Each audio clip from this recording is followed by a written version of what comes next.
2025-2026 ఆర్థిక సంవత్సరంలో 6.3 నుండి 6.8% వృద్ధి రేటు అంచనా వేసింది ఆర్థిక సర్వే నివేదిక. ఈ నివేదికను ప్రధాన ఆర్థిక సలహాదారు అనంత నాగేశ్వరన్ నేతృత్వంలోని బృందం రూపొందించింది. కోవిడ్ తర్వాత భారత ఆర్థిక వ్యవస్థ బలపడిందని తన 476 పేజీల ఆర్థిక సర్వే ద్వారా తెలియజేసింది సర్వే.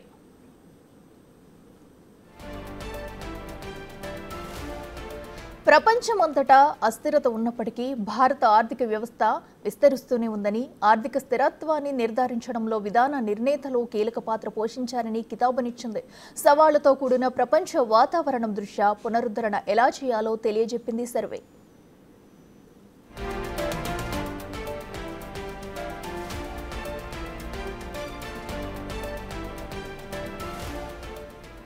రెండు 2017 నుంచి 2023 ఆర్థిక సంవత్సరాల మధ్య కాలంలో భారతదేశ వ్యవసాయ రంగం సగటున 5% వృద్ధి రేటును నమోదు చేస్తుందని, గత దశాబ్దంలో వ్యవసాయ ఆదాయం ఏటా 5.23% పెరిగిందని తెలియజేసింది ఆర్థిక సర్వే.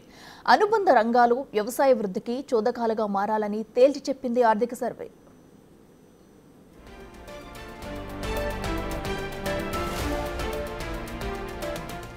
బడ్జెట్ సమావేశాల్లో భాగంగా 2024-25 ఆర్థిక సర్వేను ప్రవేశపెట్టారు ఆర్థిక మంత్రి నిర్మలా సీతారామన్. రాష్ట్రపతి ప్రసంగం పూర్తయిన తర్వాత ఈ ఆర్థిక సర్వేను సభ ముందుంచారు కేంద్ర మంత్రి. తర్వాత స్పీకర్ ఓం బిర్లా సభ శనివారానికి వాయిదా వేశారు.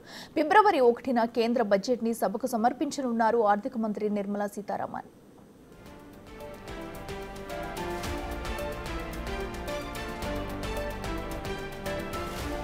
కేంద్ర బడ్జెట్ సమర్పణకు ముందు ఆర్థిక సర్వేను ప్రవేశపెట్టడం ఆనవాయితీ కాగా, గత సంవత్సర కాలంలో దేశ ఆర్థిక పనితీరు, రాబోయే సంవత్సరంలో ఆర్థికంగా ఎదురయ్యే సవాళ్లను ముందుగానే అంచనా వేసి చెప్పడమే ఈ ఎకనామిక్ సర్వే.